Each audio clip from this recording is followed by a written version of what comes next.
Jannat 4 toifa odamga mushtoq bo'lib turar ekan.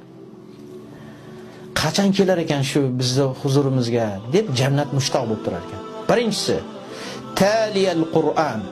Qur'onni tilovat qilib turadigan, Qur'oni Karimni o'qib turadigan, tadabbur, tafakkur qilib turadigan odamni, Qur'on o'quvchini mushtoq bo'lib kutib turar ekan. Ikkinchisi hafizul lisan.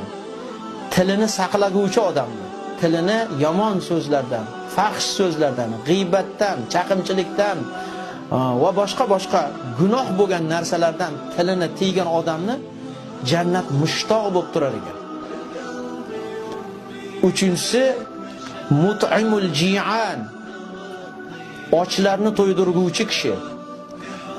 To'qlarni emas, och odamlarni, ovqati yo'q odamlarni, sharoiti qiyin odamlarni sharoitini yengillashtirib qornini to'yishiga sababchi bo'lsa, bunaqa toifa odamni, yetimparvar, kambag'alparvar insonni jannat mushtog'i bo'lib kutib turar ekan. Qachon kelib qoladi biz oldimizga deb. Yana bittasi esa as-soimina fi shahr Ramazon. Ramazon oyida roza tutuvchilarni, demak, Alloh taoloni jannati kutib turar ekan. Alloh taolo barchalarimizni jannat kutib turishini Alloh nasib etsin.